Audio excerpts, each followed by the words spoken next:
Saya pernah pergi banyak negeri-negeri, Allah Ta'ala takdirkan saya banyak pergi ziarah ya. Saya pernah di antara negeri yang saya pergi, saya sungguh terkesan dalam hati saya, negeri Filastin. Negeri Filastin kan kita banyak dengar orang cakap ya, bukan hanya dari saya ya. Kita dengar banyak orang cakap kata Bani Jawi, iaitu orang Melayu kita yang akan nanti berkhidmat dengan Sayyidina Imam Mahdi untuk membela umat Islam di Palestin sana.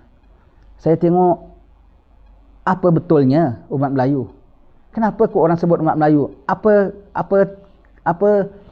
tepatnya cakap bahawasanya orang Melayu? Apa layaknya orang Melayu? Apabila saya pergi sana, saya tengok, memanglah rasanya bukan bangsa lain lah, kecuali bangsa Melayu kita. Nombor satu, kerana apa? Di bawah imam. Taat. Orang Melayu kita dah biasa taat. Disuruh buat. Ya. Dan orang Melayu kalau pergi sana, sedikit tak ada ciri-ciri yang sahabat tanyakan pada Rasulullah. Nak ambil harta rampasan perang ke? Orang Melayu tak heran. Orang Melayu dah biasa, harta dia dirampas orang. Kehidupan dia diperang orang. Maka dia tak ada heran dengan harta rampasan perang. Dan kerana nama ke? Kata 4 orang, apa pula nak nama dia? Satu lagi, mereka pergi kerana nak tuntut bela ke?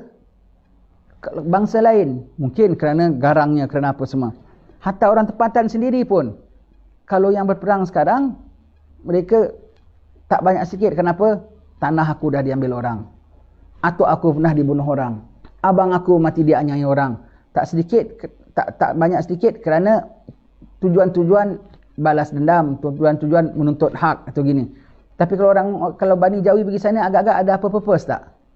Tak ada lain kecuali hanya taat kepada imam, dan imam mengatakan agama Allah perlu dibela, maka agama Allah mereka bela, itu saja.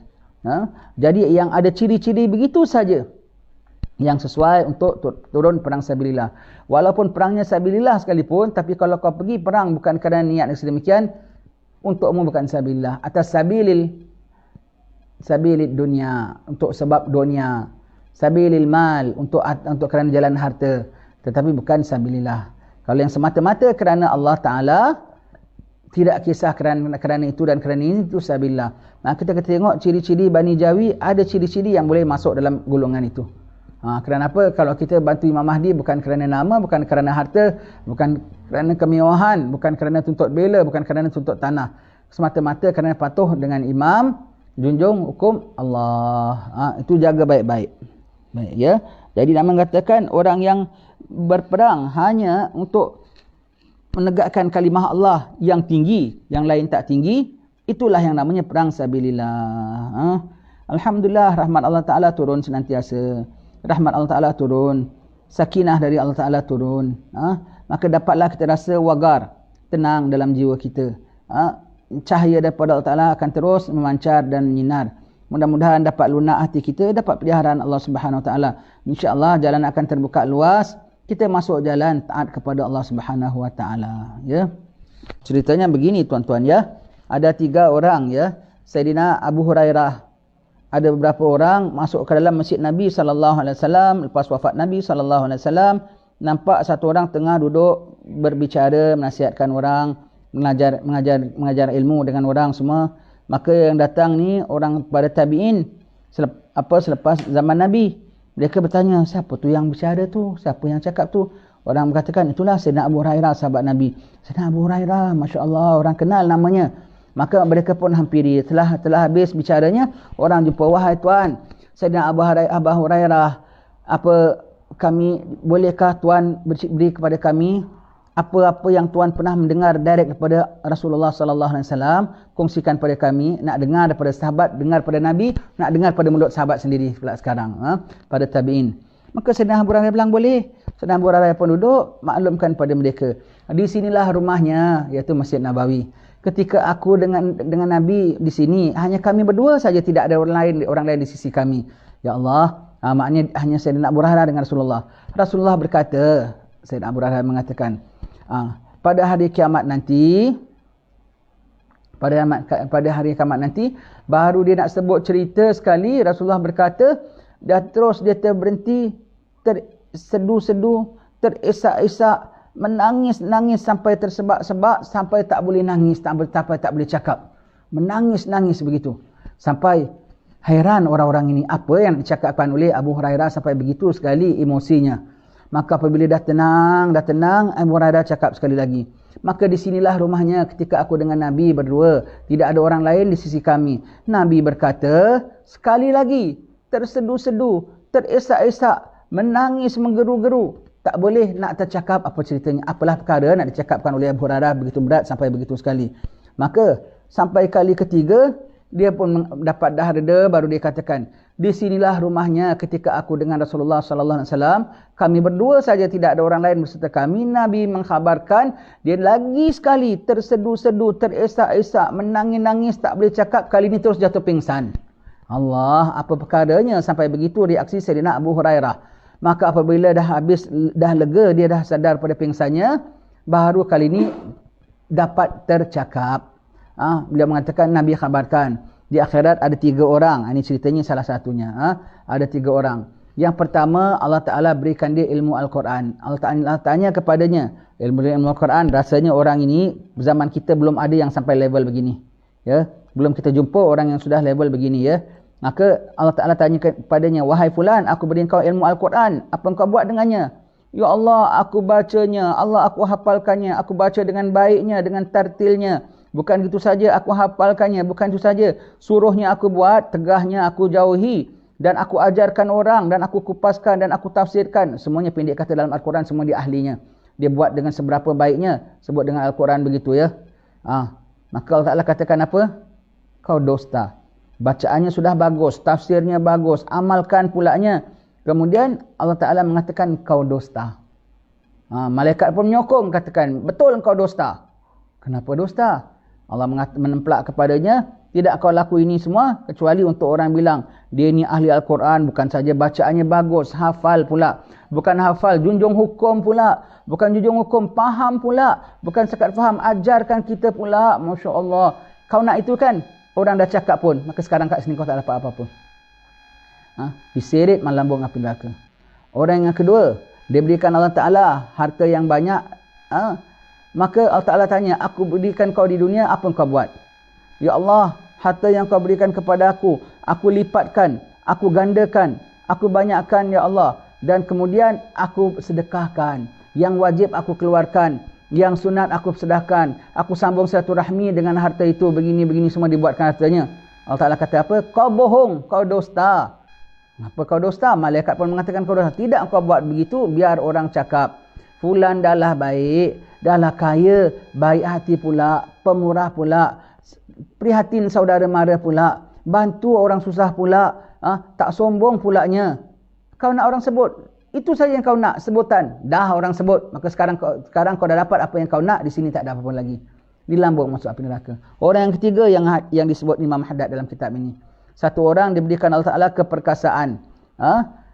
Jagoan kita bilang ya. Diberikan keperkasaan oleh Allah Ta'ala sehingga dia berperang sampai dia menghentam musuh sampai dia pun mati. Yaumul akhir Allah Ta'ala tanya, wahai fulan, aku berikan kau keperkasaan, apa kau buat?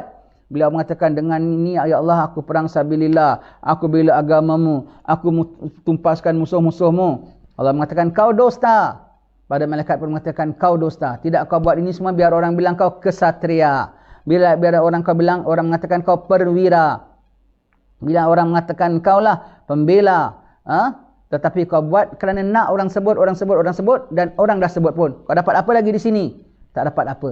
Maka ini tiga-tigalah golongan yang pertama akan dilambungkan dalam api neraka. Bukan tak ada ilmu, ada ilmu. Bukan tak ada sedekah, ada zakat, ada sedekah. Bukan tak turun sabilillah sampai mati. Sekalipun tak diterima oleh Allah Ta'ala kerana nakkan sanjungan.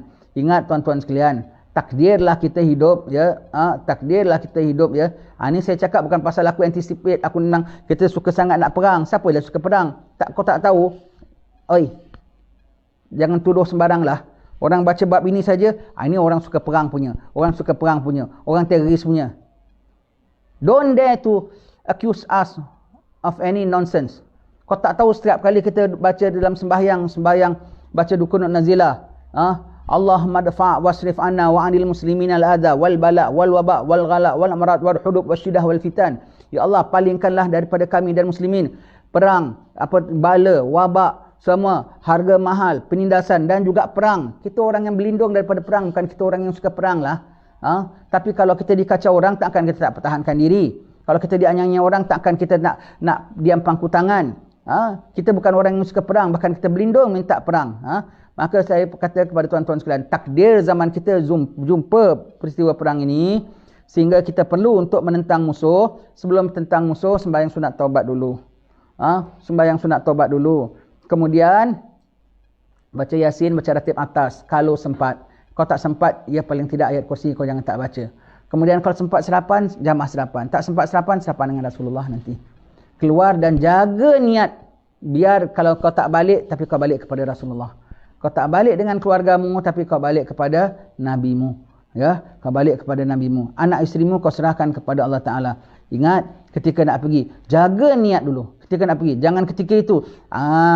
Barulah tinggi-tinggi si matahari, anak kerbau mati tertambat. Lama nian aku menanti, baru kini aku mendapat. Barulah bertemu buku dengan luas.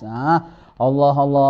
Jadi nak tunjukkan kau hero ya, nak tunjukkan kau berani ya, baru kau nak tunjukkan bunga silat engkau ya, baru kau nak tengok kepandaian kau main pedang ya. No. Kalau gitu engkau dah sedia-sedia dekat tempat engkau dalam neraka. Walaupun yang kau terkam adalah musuh Allah, tetapi engkau sedang melakukan perkara yang dimurkai oleh Allah. Tak syak yang kau nak tentang itulah musuh Allah, tetapi dengan niat melayan satu lagi musuh Allah, iaitu syaitan dalam hatimu. Hati-hati. Jaga niat betul-betul. Jaga niat. Jadi anda turun, kalau takdir anda mati pun tak sia-sia kerana Allah Subhanahu Wa Taala, ya. Kalau sampai waktunya, takdirlah betul-betul zaman kita. Takdirlah zaman kita betul-betul jumpa. Tak jumpa, ya sudah. Tak jumpa, ya mati saja syahadat sebelum meninggal dunia. Kalau takdir jumpa, di antaranya jangan lupa bersihkan niat sebelum keluar.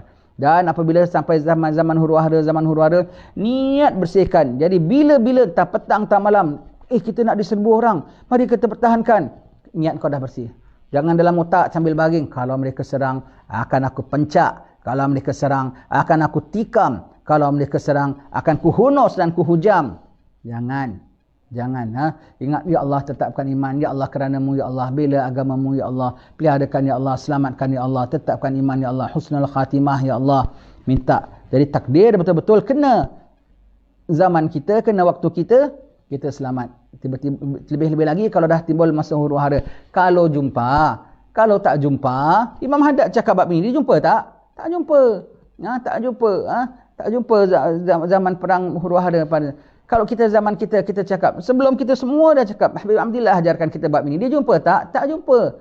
Kita pun cakap, jumpa, ada persediaan. Tak jumpa, kembali kepada Tuhan. Tetapi kita dah belajar babnya. Ya, begitu ya.